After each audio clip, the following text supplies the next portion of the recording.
자, 페이지 47쪽 보시고요. 자, 오늘 이제 화학 두 번째 시간으로서 문제를 한번 좀 또 다뤄보도록 하겠습니다.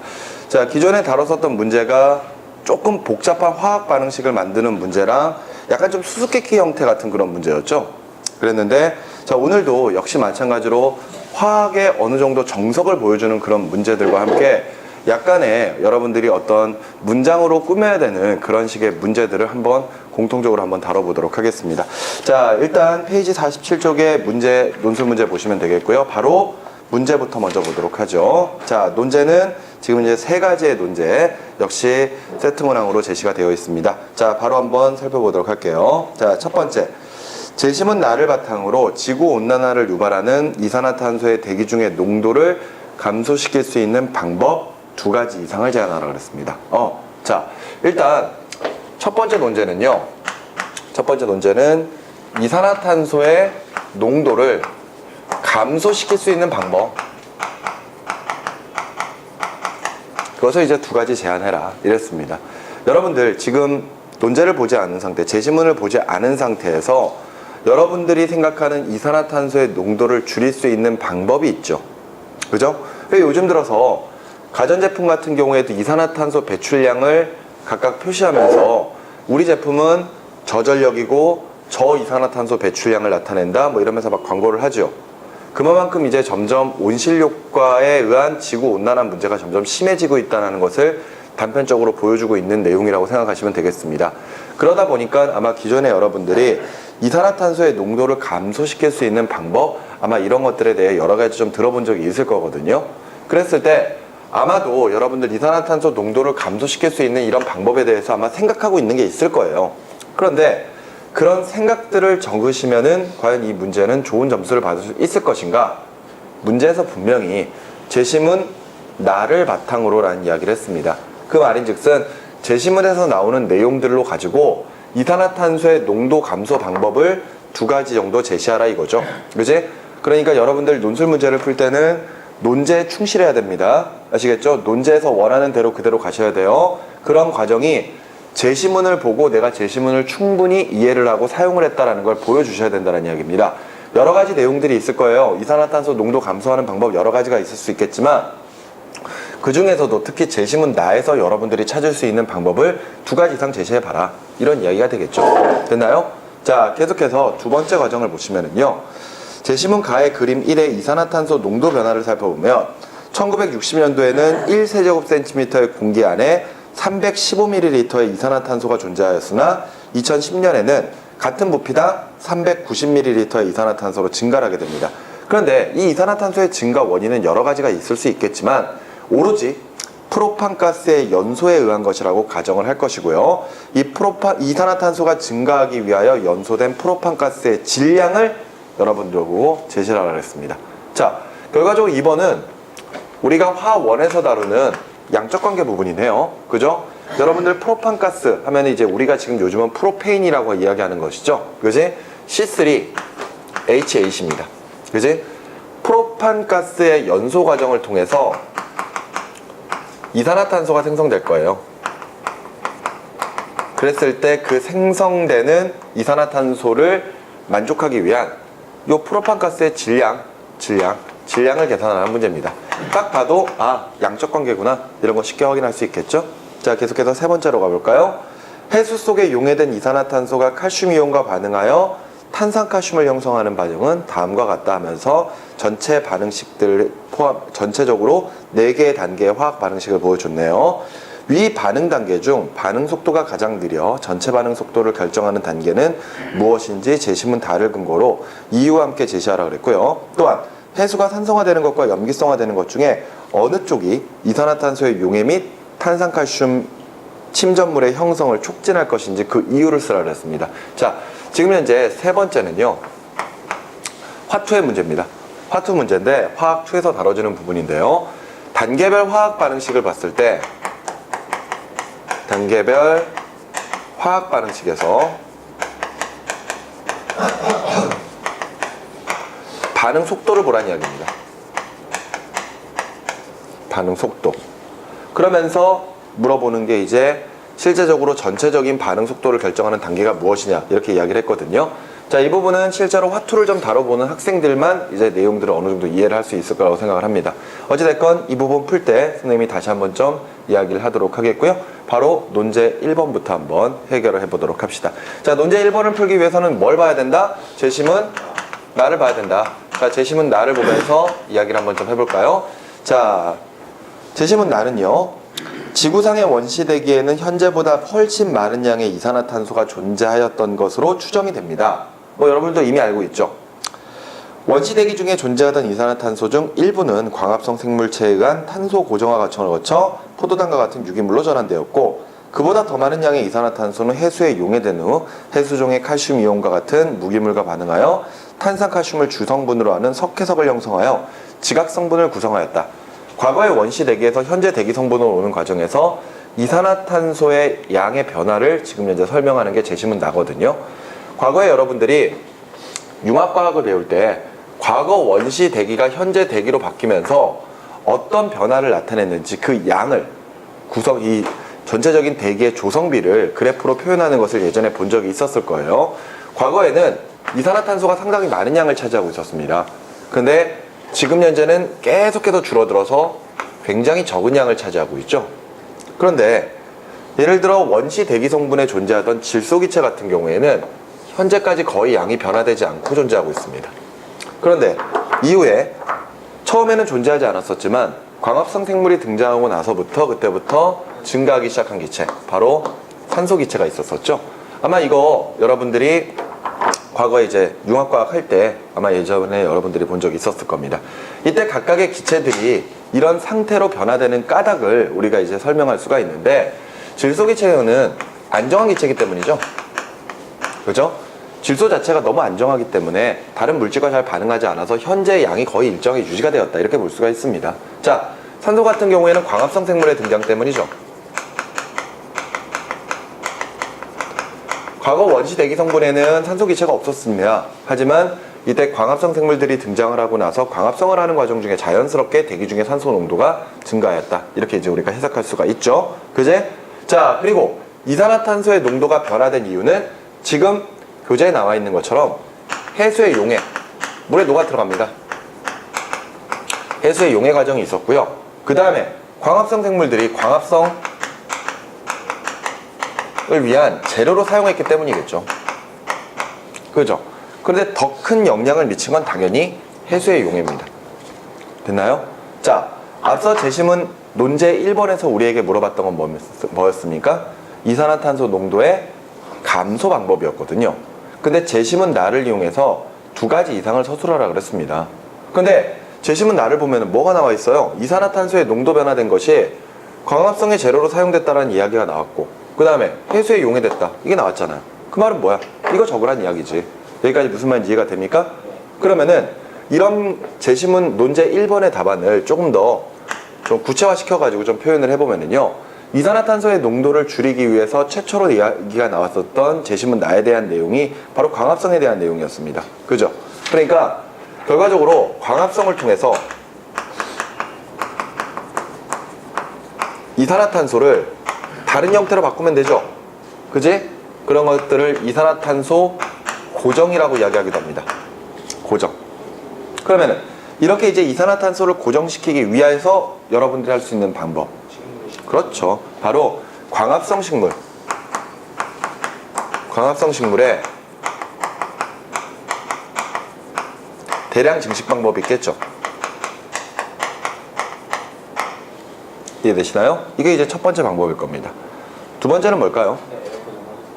에어컨? 자, 두 번째 방법은 뭐가 있겠습니까? 바다. 결과적으로 용해가 됐잖아요. 네. 그 말은 뭐야? 이산화탄소를 용해시키겠다 이거지. 맞지? 그러니까 이산화탄소를 용해시킨다는 것은 이산화탄소의 용해 과정을 통해서 뭘 만들겠다? 탄산칼슘을 형성시켜버리면 되는 거잖아요.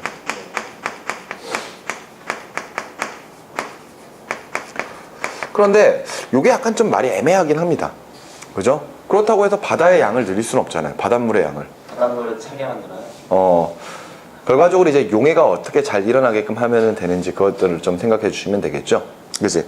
어차피 이산화탄소 기체, 이런 기체들의 용해도는 온도가 낮을수록, 압력이 높을수록 잘 될 거 아니에요? 그렇다고 해서 근데 지구 전체의 온도를 좀 떨어뜨리기는 좀 무리가 있는 것 같고요. 어찌됐건, 우리가 지금 논제로 풀어야 될 내용들을 생각을 해보면은요. 재심은 나를 바탕으로 몇 가지를 제안해라? 두 가지를 제안하라거든. 그럼 두 가지 제안하는 거 이거밖에 없지 뭐. 그렇지 않겠니? 네. 이것을 이제 문장으로 만들어 주시고, 그런 다음에 이제 여러분들이 추가적으로 생각하는 내용을 덧붙이셔도 상관이 없습니다. 뭐 따로 생각나는 것들이 뭐가 있나요? 따로 생각나는 거. 이산화탄소 농도를 감소시킬 수 있는 방법. 여러분들 혹시 이런 거 생각하십니까? 화석연료의 연소 사용량을 줄인다? 화석연료의 사용량을 줄인다. 뭐 예를 들어 대체 에너지원을 개발한다. 이런 것들 생각 안 해보셨나요? 그렇죠. 해보셨죠? 네. 그런데 그거 여기 답안으로 쓸 수 있을까요? 따로 추가적으로 쓴다? 안 되죠. 왜? 아니 그게 아니죠. 두 가지 이상을 제시하라 그랬으니까 어차피 됐건 이거는 쓰면 되잖아. 그 다음에 추가적으로 이제 더 적어주면 되겠지. 그런데 이산화탄소의 연소 사용량, 화석연료의 연소 사용량을 줄인다. 화석연료의 사용량을 줄인다. 그거 쓸 수 있을까요? 잘 생각해 보세요. 여러분들이 지금 논제에 써야 되는 건 뭐야? 아니 그게 아니라 어차피 재심은 나에 대한 건 이거 두 개 썼잖아. 네. 그래서 이제 내가 만약 추가적으로 더 적는다면은 이산화탄소 대기 중에 농도를 그래요. 뭘 하란 이야기야? 농도를 감소시키겠다는 거거든. 근데 사용량을 줄인다는 이야기는 지금까지 축적되어 온 농도 자체를 줄이는 건 아니죠. 지금부터 더 이상 증가하지 못하게끔 하는 거지. 무슨 말인지 이해가 되니? 네. 그러니까 결과적으로 이산화탄소 자체만으로는 그 양 농도를 감소시키기 위해서 화석 연료의 사용량을 줄인다라는 이런 식의 논제는 답안은 여기에선 적절하지 않습니다. 이해가 되시나요? 근데 많은 학생들이 그런 거 생각할 거거든요. 그러면서 아마 답안으로 실제로 옮겨 적는 학생들도 있을 겁니다. 차라리 그런 거라면은 쓰지 않는 게 좋아요. 무슨 말인지 되십니까? 선생님이 이런 이야기를 하는 이유가 뭐냐면은 어차피 두 가지 이상을 쓰라 그랬기 때문에 두 가지만 써도 상관이 없는 거잖아요. 네. 그 말은 두 가지를 적든 세 가지를 적든 네 가지를 적든 어차피 답안은 똑같습니다. 그지? 배점은 똑같기 때문에 괜히 무리하지 않고 정확하게 찾을 수 있는 것만 찾아주시는 게 더 유리할지도 몰라요. 알겠죠? 괜히 사족을 늘리다가는 잘못해서 쓰잘데기 없는 정보들을 집어넣는 경우도 있거든요. 그렇기 때문에 웬만해서는 그냥 제시문에 딱 맞게 두 가지 이상 써라 그럼 두 가지만 쓰고 세 가지 이상 써라 그럼 세 가지만 딱 쓰고 그렇게 하시는 게 가장 안전할 수 있습니다. 알겠습니까? 자, 이렇게 해서 논제 1번 답안 작성해 주시면 돼요. 이런 식의 표현들 들어가시면 됩니다. 자, 계속 두 번째로 가보도록 하죠. 자, 앞서 문제 읽었다시피 전체 공기 중에 이산화탄소의 농도가 증가하는 것을 제시문을 통해서 확인할 수가 있습니다. 그죠? 제시문 가의 그림을 보면은, 가의 그래프를 보면은 연도별로 이산화탄소의 농도가 이렇게 증가하고 있는 모습 볼 수가 있어요. 그랬을 때 1960년대는 얼마 정도를 나타냈다고? 315를 나타냈죠? 315를 나타냈고, 그 다음에 우리가 지금 봐야 되는 2010년도에는요 이산화탄소가 390까지 증가했죠. 이거 지금 단위가 밀리리터 퍼 세제곱센티미터죠. 좋습니다. 분명한 것은 지금 현재 이산화탄소가 증가한 원인이 여러 가지가 있을 거예요. 근데 논제에서는 프로판가스의 연소 반응으로만 이산화탄소가 증가했다고 그랬거든요. 그러면서 이렇게 증가시킬 수 있는 프로판가스의 질량은 하고 물어봤습니다. 맞죠? 자, 그럼 일단 연소 반응식 한번 적어볼까요? 연소 반응식을 보면은 프로판가스는 C3H8이죠. 산소와 반응을 할 겁니다. 그러면 이때 이산화탄소랑 물이 생성될 거예요. 그러면은 미정계수법을 따라서 얘가 1이라고 가정을 한다면은 이산화탄소 몇 분자? 3분자. 물 몇 개? 4분자. 그죠? 그럼 총 산소가 몇 개 필요하다? 그렇죠. 5개가 필요하다. 이렇게 적을 수가 있겠네요. 됐나요? 앞서 논제 읽어보고 바로 양적 관계라고 이야기를 했었던 이유가 뭐냐면은 생성된 이산화탄소, 즉 증가한 이산화탄소의 농도, 즉 농도라기보다는 부피죠. 그죠? 부피가 결과적으로 몇 몰인지 몰수. 그지? 이산화탄소의 몰수로만 바꿔준다면은 지금 이제 이렇게 화학 반응식을 완성시켰을 때 프로판 앞에 붙어 있는 개수와 이산화탄소 앞에 붙어 있는 개수를 비교해서 각각 얘네들의 사용되는 몰수를 찾을 수 있을 거 아니에요. 그럼 몰수를 찾았다? 이거 어떻게 하라는 이야기야? 다시 질량으로만 환산하면 되는 거죠. 맞죠? 그런데 논제를 좀 다시 보다 보면은요, 논제에서요, 여러분들에게 정말로 문제를 너무 쉽게 풀 수 있게끔 최대한의 배려를 한 것을 볼 수가 있을 겁니다. 보시면은요, 유효 숫자 3자리까지 쓰되 단 공기 중의 부피는 얼마다? 1세제곱센티미터다. 1세제곱센티미터이고 기체의 경우에 이상기체며 표준 상태에서 1몰 기체의 부피는 22.4리터라고 가정하면서 혹시나 해가지고 화학 반응식까지 다 적어놨죠. 너무 친절한 문제입니다. 그죠? 그러면 이 문제에서 우리가 고민을 하거나 아니면은 또는 예를 들어서 이 함정이 될 수 있는 부분이 완전 사라진 상태예요. 뭔 얘기냐면요, 앞서 이산화탄소가 지금 1세제곱센티미터당 315에서 390으로 증가했잖아요. 그러면은 증가한 이산화탄소의 부피는 결과적으로 얼마에서 얼마? 390에서 315를 빼주면 되죠. 그러면 얼마 나온다? 375ml per 세제곱센티미터인 거잖아요. 그런데 이거는 1세제곱센티미터당 이산화탄소의 증가량이거든요. 지구 전체가 공기가 부피가 얼마가 되는지를 많이 알려준다면은 그걸 곱해줘야 되겠죠. 엄청 양이 많아질 거란 말이야. 그런데 문제에서 전체 공기의 부피가 얼마? 1세제곱센티미터. 와우, 완벽하죠. 그 말은 뭐란 이야기야? 그냥 이거 쓰란 이야기지 뭐. 그죠? 자, 그러면은 우리가 이제 먼저 해야 될 건 뭡니까? 차근차근 가보도록 합시다. 첫 번째, 이산화탄소의 뭘 찾자? 몰수를 찾자.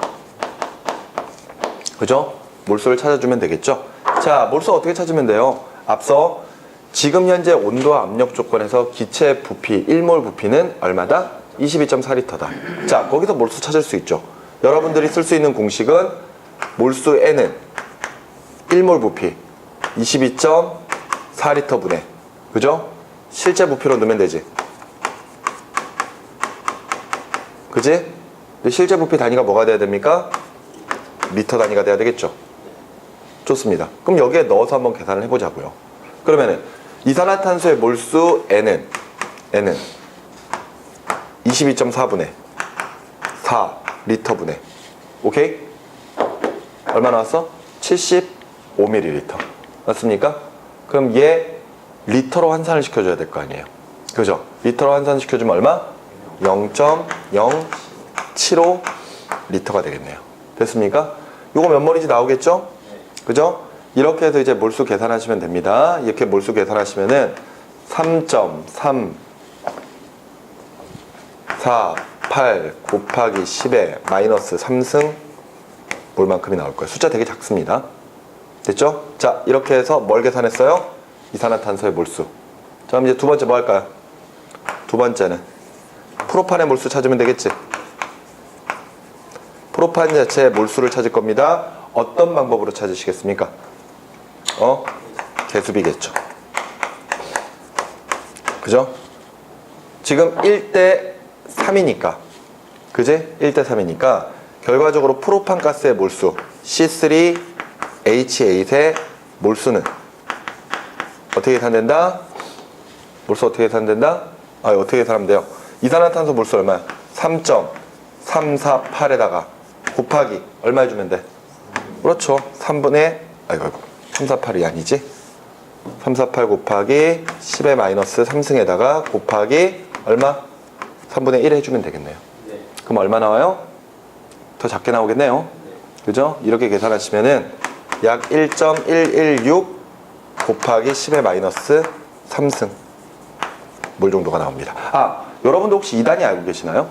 이 몰도 더 적은 단위가 더 작은 단위가 있거든요. 예를 들어서 1몰이 있잖아요. 1몰. 그지? 이 1몰도 더 작은 단위로 바꾸면은 미리몰이 될 수 있습니다. 1000 미리몰이 될 수 있어요. 처음 보시죠? 미리몰이 될 수 있어요. 그러니까 1몰은 1000 미리몰이거든요. 그러니까 쉽게 말하면 얘가 이만큼의 몰이 나왔잖아. 그러면은 이거 3.348mm몰이에요. 얘는 1.116mm몰이 될 수 있습니다. 그러니까 이것도 쓸 수 있는 단위긴 해요. 근데 뭐 특별히 쓸 필요는 없잖아. 이게 됐죠. 그 다음에 이제 마지막 뭐 해주면 됩니까? 세 번째, 프로판가스의 질량을 찾자. 질량 최종적인 거잖아요. 질량 찾을 겁니다. 자, 어떻게 하실 겁니까? 앞서 우리 몰수 계산할 때 이 방법도 계산할 수 있지만 화학식량을 안다면은요, 그죠? 몰수에는 화학식량분의 질량으로 가지고 계산하는 거니까, 따라서 우리가 원하는 질량은 하고 정리하면은 몰수에다가 화학식량 곱하면 되겠네요. 그죠? 자, 그러면 정리를 해보면은 1.116 곱하기 10의 마이너스 3승몰에다가 곱하기 프로판가스에 뭘 넣어라? 분자량 넣어라. 분자량은 12짜리 3개에 1짜리가 8개가 있으니까 얼마? 44가 될 거 아니에요. 맞죠? 이렇게 해서 여러분들이 그 질량을 찾아주시면 되겠습니다. 질량 찾아주시고 유효 숫자 3자리 정도까지 쓰라 그랬죠? 그지? 그러니까 0.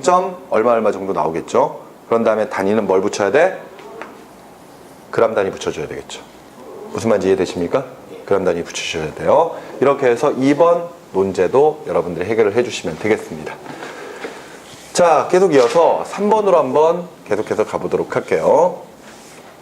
자, 3번 논제. 화학은 참 잘 풀리죠? 그렇지 않습니까? 자, 해수 중에 용해된 이산화탄소가 칼슘이온과 반응하여 탄산칼슘을 형성하는 과정은 다음과 같은 화학 반응식으로 표현됩니다. 그런데 원래는 여러분들 이산화탄소가 칼슘이온과 반응했을 때, 이산화탄소가 칼슘이온과 반응해서 탄산칼슘 만들어질 때 그냥 한꺼번에 적으면 이런 거거든요. 그러니까 예를 들어서 이산화탄소가 물에 녹을 거 아니야. 맞지? 그럼 봐봐. 이산화탄소가 물에 녹으면은 예를 들어서 CO2 플러스 H2O, 이게 녹을 거예요. 근데 물 속에 칼슘 이온이 존재한다. 칼슘 이온이 존재한다. 그러면은 이 안에서 CaCO3가 만들어지고, 오케이? 그리고 나서 CaCO3 만들어지고 뭐 2개의 수소 이온, 뭐 이렇게 생기는 반응이 일어날 거거든요. 그런데 우리가 보는 화학 반응식 중에서 반응 물질과 생성 물질이 있을 때 그 반응 물질이 한 방에 생성 물질로 가지 않는 경우가 있거든요. 그러니까 우리가 봤을 때는 전체적으로는 이런 반응이 일어나지만 이게 한 방에 진행될 수도 있고 아니면 단계별로도 진행될 수 있다 이거예요. 그랬을 때 한 번에 일어나면 이제 단일 단계 반응, 그 다음에 이 여러 단계를 거치게 되면 이제 다단계 반응, 이렇게 이제 표현을 하거든요. 근데 아까 우리 3번에서 문제로서 물어봤던 게 2가지가 있었거든요. 근데 첫 번째 물어봤던 게 반응 속도가 가장 느려 전체 반응 속도를 결정하는 단계가 뭐냐라고 이야기를 했었단 말이에요. 여기서 반응 속도에 대한 이야기를 했는데 여러분들 여기에서 쓰는 것은 반응 속도식이라고 하는 겁니다. 반응 속도식. 그래서 우리가 이 반응 속도식에 대한 내용부터 좀 이해를 해야 될 것 같은데요. 자, 앞에를 좀 보세요.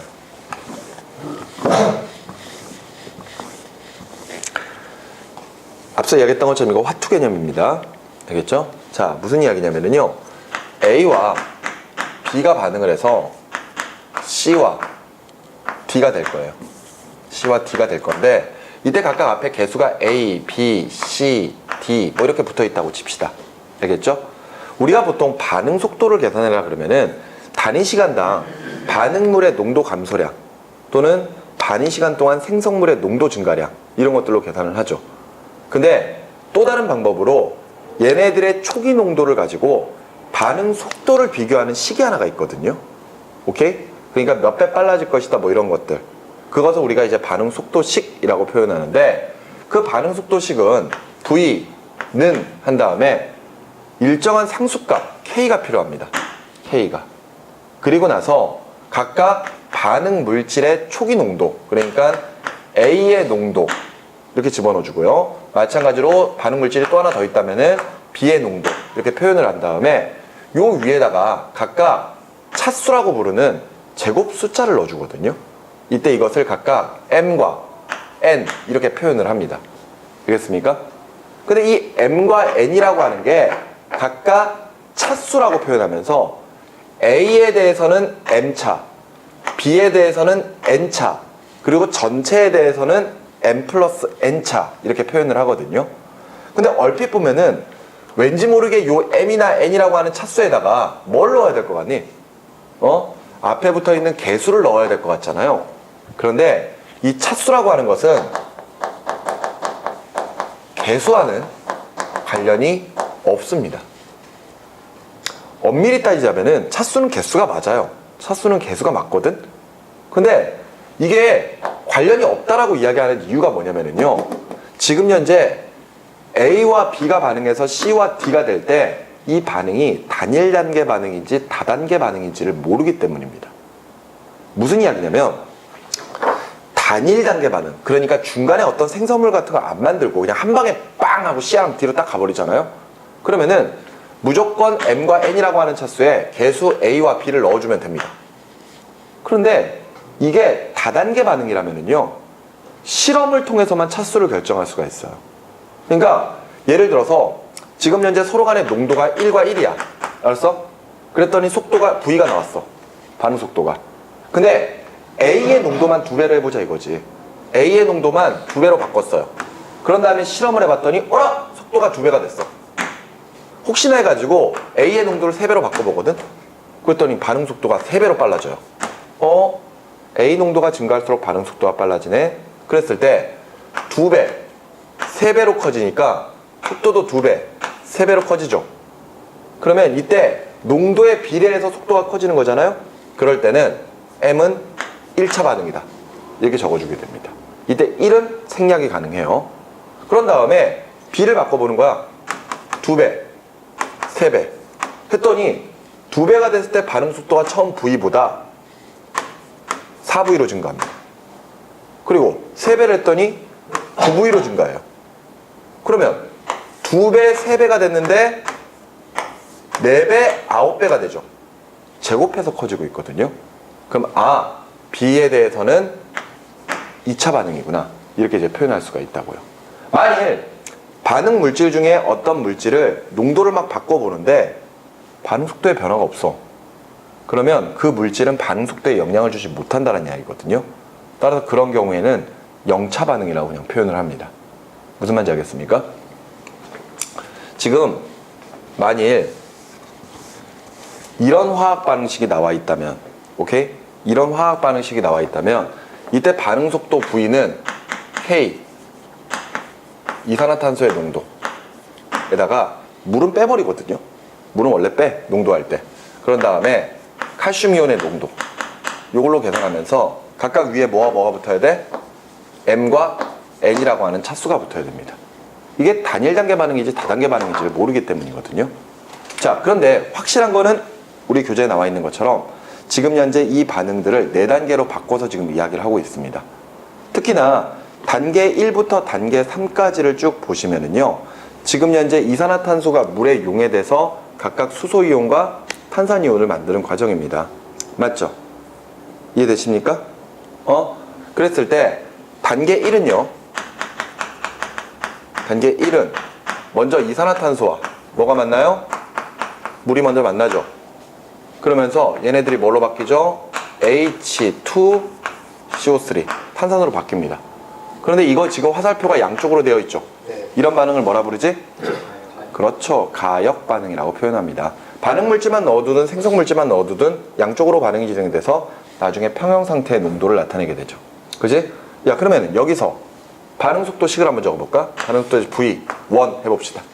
V1은 K1, 오케이? 상수값. 그런 다음에 반응 물질 이산화탄소의 농도, 오케이? 물은 뺄게요. 오케이? 물은 빼고 이렇게 이야기하면 얘 몇 차일 것 같아? 얘는 실험해봐야지 알 것 같지? 1차입니다. 왜냐하면은 이게 지금 단일 단계 반응이에요. 이 단계를 막 나눠가지고 지금 보고 있는 거니까. 그러니까 이산화탄소 앞에 개수가 1이 붙어 있기 때문에 1차 반응입니다. 됐습니까? 두 번째, 단계 2는요. 단계 2는 이렇게 만들어진 H2CO3. 얘가 뭐로 바뀌는 거야? 수소이온하고, 그지? HCO3- 탄산수소 이온으로 나눠지는 과정이거든요. 그럼 여기서도 반응 속도식 나타나요. V2는 K2에다가 H2CO3의 농도에 몇 차? 몇 차? 1차. 오케이? 단계 3은요? 단계 3은 또 H, CO3-가 다시 수소이온과 하나의 탄산이온으로 나눠지죠? 좋아. 그럼 여기서 반응 속도도 나타나겠지. V3는 K3 여기에다가 H, CO3- 몇 차? 1차. 이렇게 표현할 거거든. 마지막 단계 4는요. 지금 현재 가역 반응이 아니라 비가역 반응이기 때문에 그제 여기서는 우리가 생각할 필요가 없습니다. 이때 각각 V1이든 V2든 V3든 각각 반응 속도가 나타날 거거든요. 근데 이때 전체적인 반응이 일어날 때 전체 반응식에서 그 반응 속도를 결정하는 것은 각각 단계의 반응 중에서 가장 느린 단계의 반응식과 반응 속도식과 같다라고 이야기를 하거든요. 그 말은 뭐냐면은 우리가 전체 반응 속도식을 이렇게 꾸며놨는데 그 중에서 만일 V1이 가장 느리다면은 이때 이 값이랑 뭐가 같다는 이야기야? V1이랑 같다는 이야기야. 만일 V2가 같다 그러면은 V2가 되는 거고 V3가 가장 느리다 그러면 얘가 V3가 되는 거고 됐어? 이렇게 해서 나머지를 찾을 수가 있다고요. 오케이? 그래서 얘네 중에서 가장 느린 단계를 찾는 거야. 근데 뭐 실험도 안 해봤는데 어떻게 이게 가장 느린 단계를 찾냐 이거지. 오케이? 이랬을 때 재심은 다를 근거로 하래요. 재심은 다. 재심은 다를 좀 볼까요? 광합성의 산물인 당과 같은 유기물이 세포 안으로 흡수되어 대사될 경우 당에 포함되어 있던 탄소는 다시 이산화탄소로 전환이 됩니다. 생성된 이산화탄소는 혈액에 용해되는데 탄산무수화 효소에 의하여 다음과 같은 일련의 반응을 거쳐 최종적으로 탄산이온으로 전환될 수 있다 이러면서 거기에 또 하나의 화학 반응식이 쭉 나와 있거든요. 보면은 먼저 생성된 이산화탄소가 물과 만나요. 그래서 얘가 뭘로 바뀌어? H2CO3 되지? 근데 얘가 다시 어떻게 바뀌어? H 플러스랑 HCO3-로 나눠지죠? 그러면서 또다시 어떻게 됩니까? 또다시 H 플러스랑 CO3-로 바뀌죠? 이런 반응들이 지금 일련적으로 일어나고 있는 거거든요? 여기까지 이해되나요? 근데 여기에 뭐라고 적혀 있어?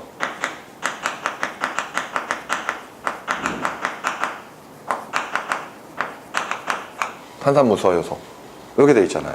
야, 그럼 봐봐. 가만히 보니까 지금 현재 단계 1이 요거죠. 단계 2가 요거죠. 단계 3이 요거죠. 이해됩니까?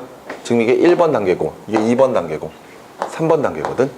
몸속에서 지금 일어나는 반응이 그대로 여기서도 저 탄산칼슘 만들 때 쓰는 반응이 몸에서도 그대로 일어나고 있단 말이에요.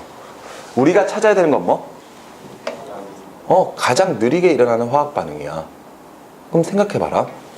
다의 제시문을 근거로 하라는 이야기는 제시문 다에 분명 힌트가 있다는 이야기예요. 어떤 힌트가 눈에 들어오십니까? 그렇죠. 바로 효소죠. 효소가 당연히 몸에서 무슨 작용을 해? 촉매 작용을 하겠죠. 그지? 그 말인 즉슨 이산화탄소가 물에 용해되어 탄산이 만들어지는 과정은 촉매가 있어야지 잘 이루어진다는 이야기잖아요. 그죠? 그런데 지금 이 반응이 해수 속에서 일어난다면은 저런 탄산 무수화 효소 같은 촉매가 존재할까요? 안 하겠죠. 그럼 뭐 이딴 거 다 필요 없어요. 다 필요 없습니다. 중요한 건 뭐야? 효소가 있어야지 이 반응이 잘 일어난다는 것은 상대적으로 그 반응이 어떻다? 느리다. 이렇게 결정할 수가 있는 거겠지. 이해되시나요? 그러니까 당연히 지금 현재 전체 단계 중에서 가장 느린 단계는 결과적으로 뭐다? 단계 1이다. 그죠? 따라서 지금 전체 반응 속도를 결정하는 단계는 1단계와 같다. 이렇게 답안을 작성을 해주시면 되는 겁니다. 이해되시나요? 오케이? 네.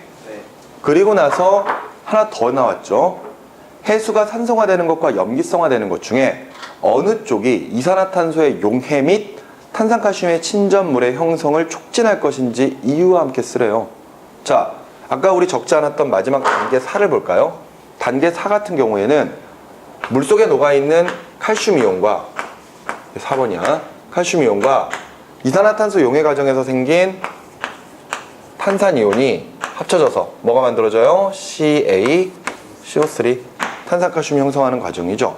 그런데 이 반응은 앞서 이야기했던 것처럼 화살표가 한쪽으로만 되어 있습니다. 무슨 반응? 비가역 반응. 그죠? 그러니까 얘는 반응 물질이 있으면은 있는 족족 얘네들이 뭘로 바뀐다는 이야기야? 탄산칼슘으로 바뀐다는 이야기예요. 그러면 물어봤던 게 뭐였습니까? 해수가 산성화되고 염기성화되고 이런 조건에 따라서 뭐가 잘 이루어지는 것? 이산화탄소의 용해가 잘 이루어지는 것. 그게 뭐야? 요게 잘 이루어지는 거지? 이산화탄소의 용해가 잘 이루어진다는 얘기는 반응이 무슨 반응으로? 정반응으로 잘 진행한다는 이야기죠. 네. 마찬가지로 탄산칼슘의 침전물의 양이 증가하려면은요, 이산화탄소에서 얻어진 탄산이온이 어때야 된다? 많아야 된다는 이야기잖아. 그 조건을 찾으라는 이야기지. 그게 산성 조건이냐 염기성 조건이냐 이걸 이야기하는 거잖아요. 자, 화살표가 양쪽으로 되어 있는 경우가 가역 반응. 이 가역 반응에서는 반응 물질만 넣어놓든 생성 물질만 넣어놓든 항상 얘네들은 어떤 농도에서 평형 상태를 유지를 해버릴 거거든요. 그런데 주변의 조건들이 달라지면은 새로운 평형에 도달하는 이론이 있죠. 여러분들 화투 지난번에 시험 대비할 때 하던 것 같았는데 안 했었나 그거? 르 샤틀리에의 평형 이동 원리입니다. 들어본 적 없으신가요? 이게 무슨 이야기냐면요, 이런 이야기예요. 평형 상태라고 하는 게 있잖아. 그러니까 하나 그래프를 그려가면서 좀 이야기를 해볼까요? 예를 들어서 이렇게 봅시다. A와 B가 반응을 해서 C가 만들어진다고 치자고요. 근데 처음 용기 내에 A와 B를 일정량 넣었어. 그럼 자연스럽게 C가 만들어지겠지. 이때 A가 4몰농도부터 시작을 합니다. 알았어요? 농도. 알았지? 그리고 B가 2몰농도부터 시작을 할 거야. 알았어? B가. 근데 A가 반응이 일어나면서 쭉 줄어들어서 2에서 딱 수평을 이룹니다. 그리고 B는 2에서 줄어들어서 1에서 딱 수평을 이룰 거예요. 1번. 이게 지금 A고요. 얘가 지금 B라고 합시다. 알겠죠? 그런데 C가 증가를 해서 요렇게 증가했다고 치십시다. 이것이 됐어? 그러면 반응 물질은 줄어들고 생성 물질은 늘어났다는 거 이해되시죠? 그랬을 때 A가 얼마 줄어들었어? 2만큼 줄어들었지. B가 얼마 줄어들었어? 1만큼 줄어들었죠. 그죠? C는 얼마 증가했습니까? 2만큼 증가했죠. 이때 반응하는 농도의 비가 곧 개수비거든요. 따라서 2대 1대 2 이렇게 개수비도 만들 수가 있습니다. 근데 지금 현재 이 상태는 더 이상 A든 B든 C든 농도의 변화가 없는 상태지. 이때가 지금 평형 상태야. 이해됐어? 근데 이 르 샤틀리의 평형 이동 원리는 뭐냐면요, 외부의 조건을 변화시켰을 때 그 조건의 변화를 줄이려고 하는 방향으로 새로운 평형에 도달한다는 겁니다. 간단하게 이야기를 할게요. 예를 들어서 A를 막 더 넣어주거나 B를 더 넣어줬습니다. 그러면 반응 물질의 양이 증가했지. 그게 싫은 거야. 반응 물질을 줄이고 싶은 거예요. 그러면 그 반응이 어느 쪽으로 잘 진행될까? 정반응으로 잘 진행되겠죠. 근데 예를 들어서 A와 B를 빼버려요. 그럼 얘네들이 줄어버렸지. 그게 또 싫은 거야. 얘네들을 늘리려고 하는 거지. 반대로 진행을 합니다. 이해가 됩니까? 예를 들어 C를 더 집어넣어줬어요.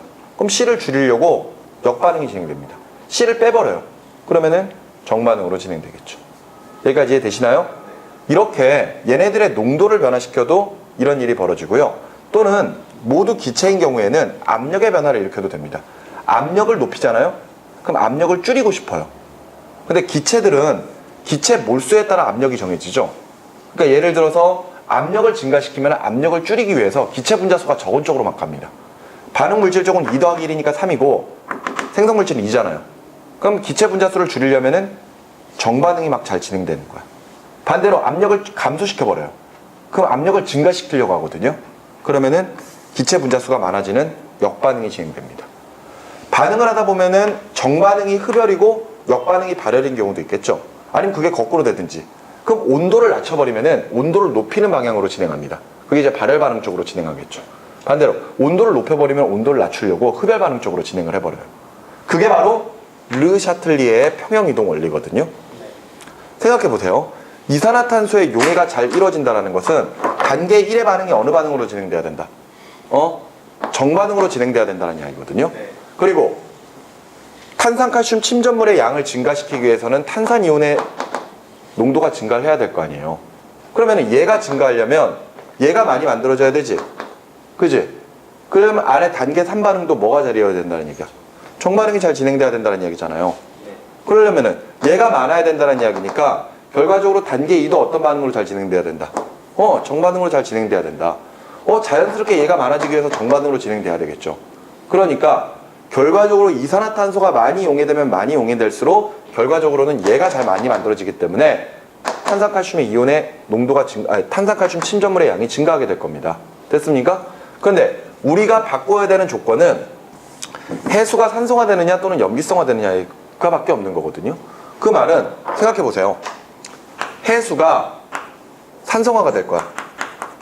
해수가 산성화가 된다는 이야기는 결과적으로 무슨 이온이 늘어난다? 수소 이온이 늘어난다라고 볼 수가 있겠죠. 그죠?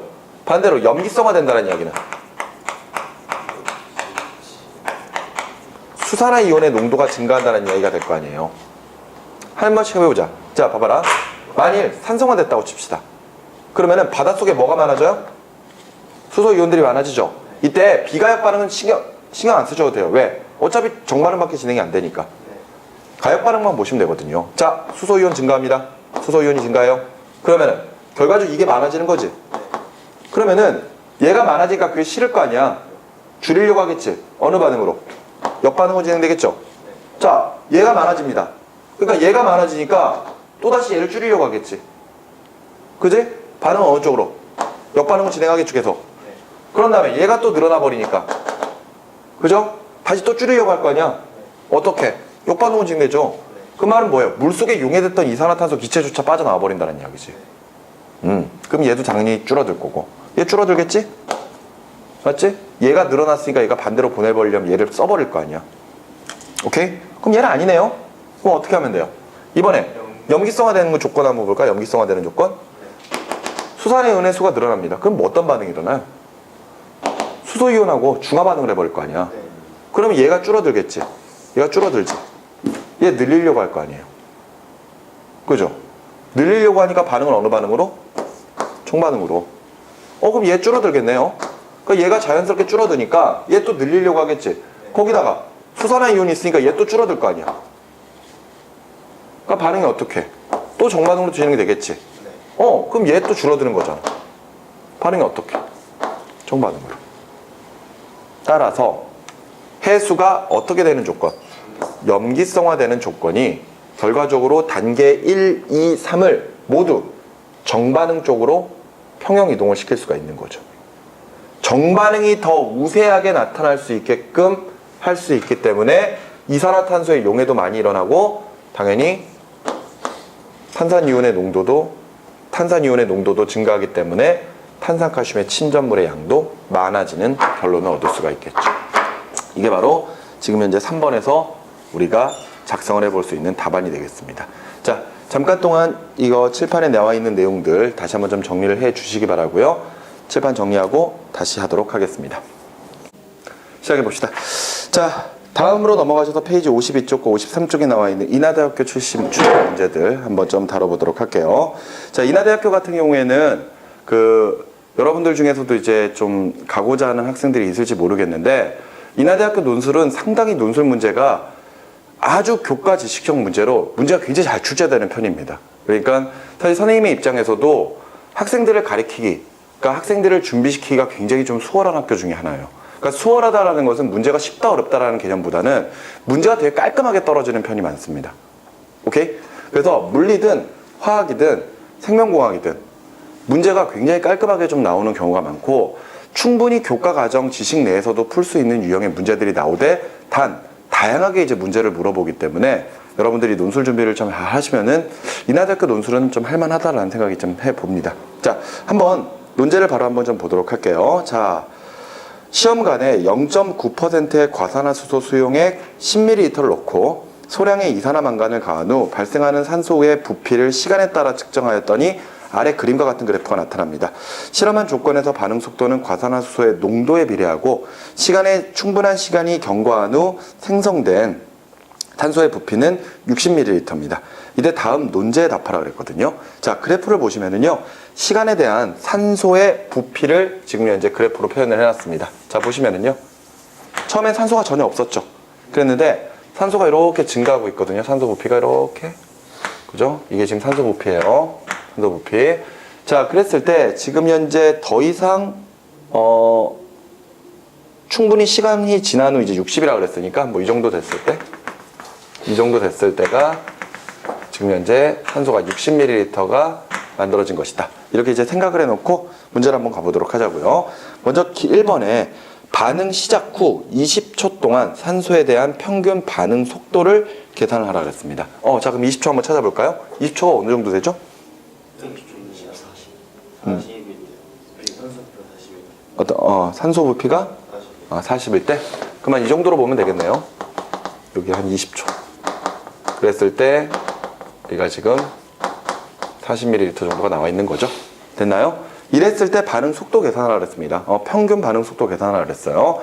자, 그 다음에 두 번째 논제는요, 시작 후 20초 후 반응하지 않고 시험관에 남아있는 과산화수소의 농도는 얼마가 되겠는가? 이렇게 지금 물어봤습니다. 결과적으로 여기 계속 이 지점 보고 있는 거죠. 그죠? 이 지점을 계속해서 보고 있는 것이고요. 세 번째, 같은 장치에 0.45%의 과산화수소 수용액 10ml를 놓고 논제에서 제시한 것과 같은 양의 이산화망간을 가한 후 시간에 따라 생성된 산소의 양을 측정한다라고 가정을 할 겁니다. 이 반응이 시작한 후 20초가 경과한 후 생성된 산소의 부피를 구하라는 문제가 되거든요. 지금 현재 그래프 하나로 가지고 이제 세 가지 형태의 문제들을 다 풀어 나가야 됩니다. 그죠? 근데 이제 첫 번째 논제에서 평균 반응 속도를 계산하려고 했거든요. 자, 그럼 이제 평균 반응 속도가 어떻게 계산되는지 우리가 제시문을 통해서 한번 좀 보도록 하겠습니다. 자, 제시문을 보시면 먼저 가에서 화학 반응 중에는 불꽃 반응처럼 순식간에 끝나버리는 반응이 있는가 하면 자동차가 녹쓰는 것처럼 천천히 일어나는 반응도 있고 석회독일이 생성될 때처럼 수백만 년에 걸쳐 매우 느리게 일어나는 반응도 있습니다. 화학 반응의 속도는 단위 시간당 반응하는 물질의 농도 변화량 또는 생성되는 물질의 농도 증가량으로 나타내게 되는데, 이때 A가 B로 되는 반응에서의 평균 반응 속도를 계산을 해볼 거예요. 근데 이때 A가 반응 물질, B가 생성 물질이죠. 그럼 반응 속도는 단위 시간당 뭐의 변화량? 단위 시간당 반응 물질의 농도 변화량. 그러니까 당연히 단위 시간을 우리가 델타 T라고 했을 때, A의 농도 감소량이 되겠죠. 농도 감소량. 맞지? 감소가 되니까 얘는 줄어들어야 되겠네요. 앞에 이제 마이너스를 붙이면 될 겁니다. 됐습니까? 또는 뭐로도 계산할 수 있다? 단위 시간당 B의 농도 증가량. 얘는 뭐가 돼야 돼? 플러스가 되면 되겠지. 이해가 되니? 그런데 이걸로 계산하든 서로 반응 속도가 같다라고 놓으려면은요, 예를 들어 이런 관계가 성립하잖아요. 예를 들어 얘가 하나야. 개수가 1이야. 얘가 개수가 2야. 그러면은 같은 시간 동안 얘는 A가 하나가 줄어들 때 B가 2개씩 늘어나 버리잖아요. 그러면은 A만의 반응 속도보다는 B만으로 반응 속도를 계산하는 게 2배 빠르죠. 이해됩니까? 따라서 둘을 같다라고 놓고 싶어요. 그러면 A를 2배 하든 B를 2분의 1배 하든 이렇게 해주면 되잖아. 그래서 반응 속도식 앞에 각각의 개수분의 1을 곱해주는 과정이 있는 겁니다. 무슨 말인지 이해가 되시나요? 이걸 같다라고 놓으려고. 알겠어? 이게 바로 각각의 평균 반응 속도란 이야기예요. 이해되셨습니까? 아까 우리 논제 1번은 20초 동안에 발생한 산소의 평균 반응 속도를 계산하라 그랬거든요. 그 말은 뭐예요? 요 식을 쓰란 이야기죠. 여기까지 무슨 말인지 이해가 되십니까? 네. 좋습니다. 자, 그러면 바로 논제 1번을 해석을 좀 해보도록 하자고요. 앞서 논제 1번에서는 20초 동안 발생한 산소의 평균 반응 속도. 자, 그러면 앞서 그래프에서 확인했듯이 20초 동안 발생한 산소의 양. 산소양은 얼마? 20ml. 그죠? 20ml입니다. 그렇다면은 다 20초 동안에 20ml 만들어졌으니까. 그지? 그러려면은 당연히 얘 평균 반응 속도 단위 시간에다가 20을 넣고 생성되는 양 20ml 넣어주면 되겠죠? 그런데 이거 화학 반응식으로 한번 좀 꾸며볼까요? 화학 반응식으로 꾸며보면은 H2O2 과산화수소가 그제 한 분자가 얘가 각각 반응을 하게 되면 이거는 지금 현재 거기 제시문 나에 나와 있는 이 화학 반응식이에요. 과산화수소 한 분자는 물 한 분자와 2분의 1 산소로 나눠지게 되죠. 네.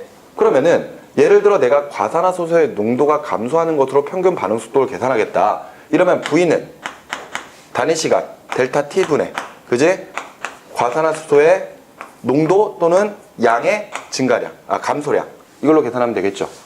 또는 물이 생성되는 양, 물이 생성되는 양을 보려면은 델타 T분의 그제 델타 H2O 이렇게 표현해줘도 되겠죠. 이해됩니까? 여기 대괄호 치고 있는 거는 원래 농도거든요. 근데 그냥 양이라고 생각하셔도 상관없어요. 알겠죠? 그럼 얘 같은 경우에는 델타 T분의 역시 델타 산소의 양 이렇게 보면 될 거 아니야. 근데 이거 다 어떻게 해야 된다고? 갖다라고 놓으려고요. 알겠어요? 그러면은 얘 앞에 마이너스 붙어 있으니까 여기다가 뭐 마이너스 곱해주는 뭐 그렇게 하면 될 거고 얘 개수가 1이죠. 네. 1분의 1이니까 생략해도 되지. 얘도 똑같이 1분의 1이니까 생략해도 되죠. 네. 하지만 얘는 2분의 1이란 말이에요. 네. 그러면은 2분의 1분의 1을 해줘야 되는 거니까 앞에다 얼마 곱해줘야 된다? 2. 2를 곱해줘야 된다. 이해가 됩니까? 요걸로 계산하면 되죠 이제. 됐나요? 따라서 평균 반응 속도니까 이걸로 계산해줘야 돼요. 따라서 반응 속도 V는 2 곱하기 20초 동안에 그제 얼마 증가했어? 20ml 증가했죠. 40.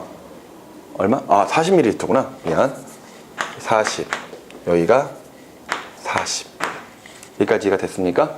그러면은 밀리리터당 초당 얼마씩 증가해야 된다? 4.0 ml가 증가해야 된다. 이렇게 이제 표현해 주면 되겠네요. 이해되셨습니까? 오케이. 이것이 지금 현재 1번에 대한 논제입니다. 근데 자, 그렇다고 해서 뭐 다시 한번 이야기하지만 논제 이렇게만 적으면 돼요, 안 돼요? 안 돼요. 안 되죠. 이렇게만 적으면 안 됩니다, 절대. 알겠습니까? 이렇게만 적으시지 말고 이걸 정확하게 문장으로 뽑아내 주셔야 돼요. 알겠죠?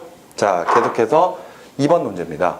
그래 놓고 반응 시작 20초 후 반응하지 않고 시험관에 남아있는 과산화수소의 농도는 얼마가 되겠는가 이렇게 물어봤거든요. 자, 다시 위에 있는 그래프 위에 있는 문제를 좀 다시 볼까요?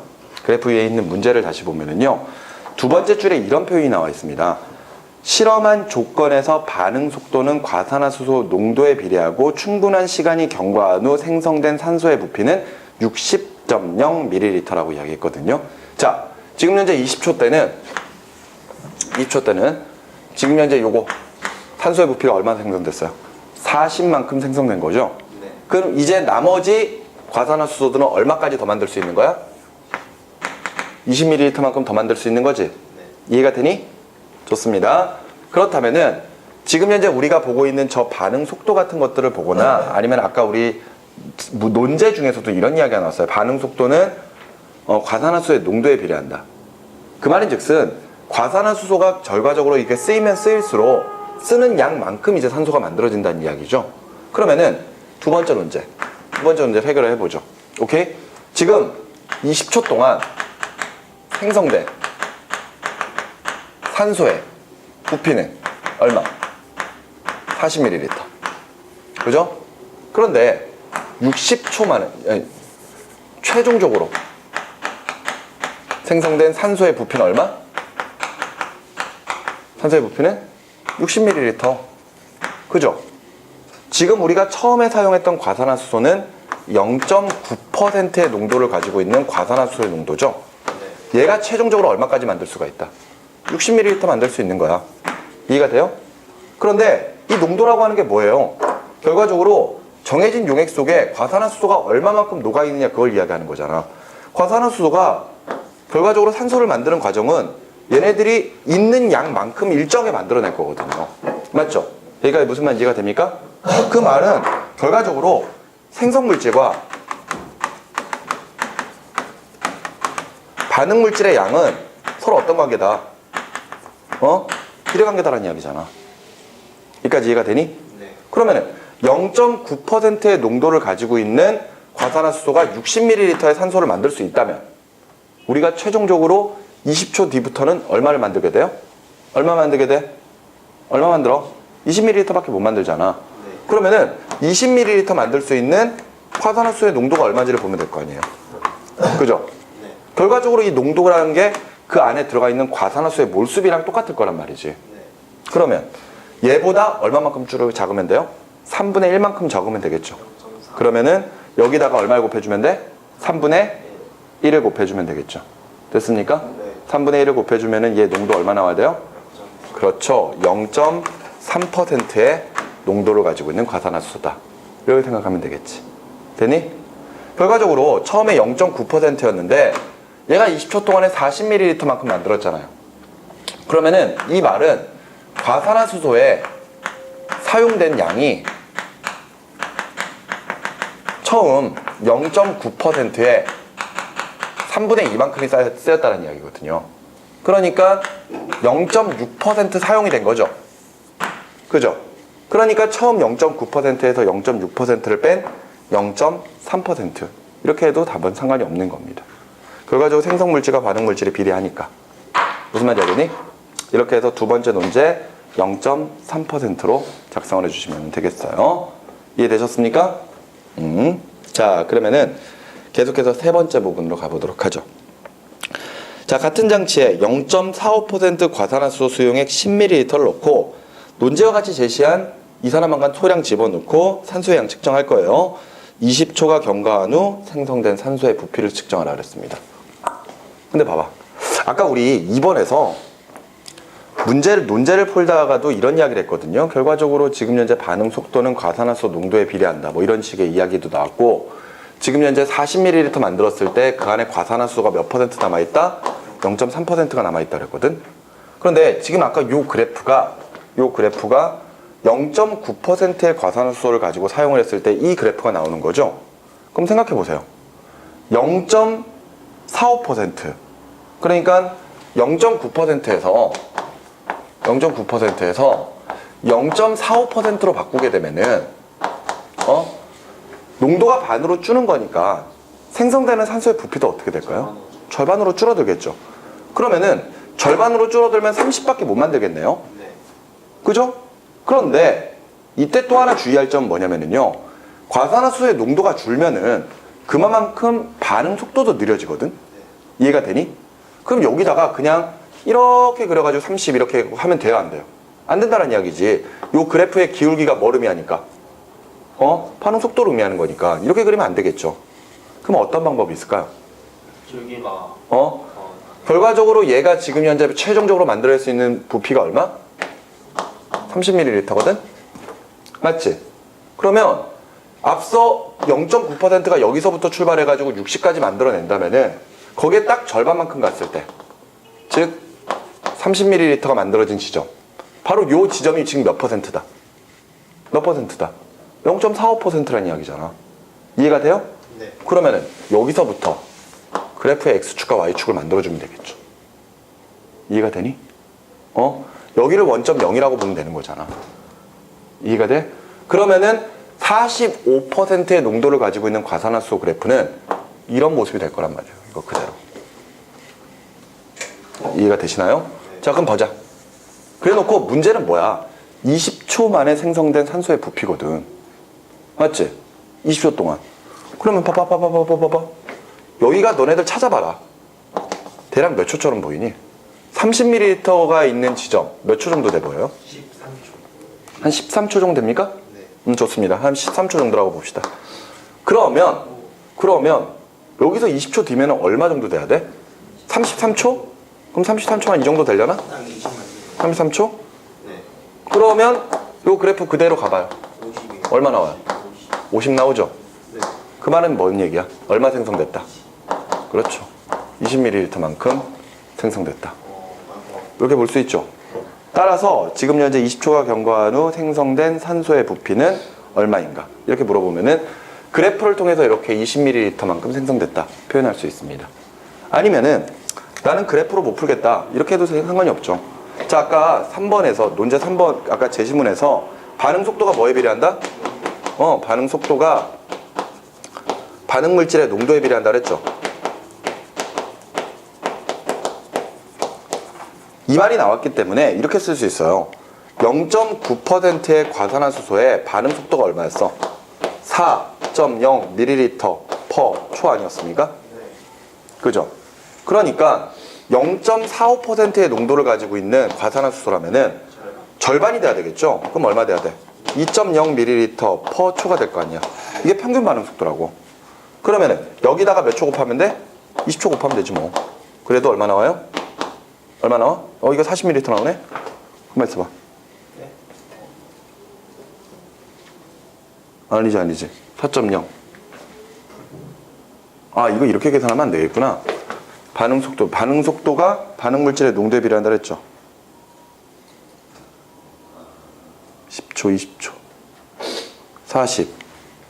4 맞지? 4 맞고 10초 동안. 아, 평균 반응 속도죠. 평균 반응 속도. 그지? 이게 지금 반응 속도가 이렇게 빨라지는 거잖아. 이렇게 되는 거잖아. 맞죠? 여기까지. 그죠? 그럼 이게 지금 초당 2.0ml씩 반응을 한다는 게 이게 초기 반응 속도, 평균 반응 속도잖아요. 맞죠? 그 상태에서 아까 여기도 봐봐요. 여기도 보면은 여기서부터 여기까지 가는데 40ml까지 가는데 여기까지 가는데 20초 동안 40ml 만들어졌는데도 불구하고 지금 초당 4.0ml라고 돼 있잖아. 그럼 이거 곱하면 80 되지 않냐? 네. 그 말인즉슨 계속하면서 반응 속도가 달라지니까 여기에 대한 이 값으로는 저걸 계산할 수가 없는 거지. 이것도 안 되겠네. 그러면은 이렇게 표현하면 되겠네요. 0.9%에서 반응 속도가 절반만큼 줄어들었어. 농도가 절반으로 줄어들었잖아. 농도가 2분의 1로 줄었죠. 그러면은 당연히 그대로 반응 속도는 반응 물질의 농도에 비례하는 거니까. 그지? 얘가 얼마 만들어졌어? 20초 동안 40ml 만들어졌지? 네. 그러면 그 발생하는 산소 기체 부피도 얼마 줄어들어야 돼? 2분의 1로 줄어야지. 네. 그래서 20ml가 만들어진다. 이렇게 적어줘도 됩니다. 그런데 이것보다 이게 답안이 더 좋아요. 무슨 말인지 알겠나요? 이거보다는 이게 더 낫습니다. 답안으로는. 오케이? 이렇게 해서 그래프로 가지고 변형 문제 같은 것들도 화학에서 다뤄질 수 있다는 거 기억을 해주시면 되겠습니다. 되었습니까? 자, 지금 두 개 학교 문항을 좀 다뤄봤어요. 두 개 문항을 좀 다뤄봤고, 지금 잠깐 좀 남는 시간 동안에 여러분들이 이거 답안지를 어떻게 작성할지 잠깐 좀 고민을 좀 해주시기 바랍니다. 아시겠습니까? 좋습니다.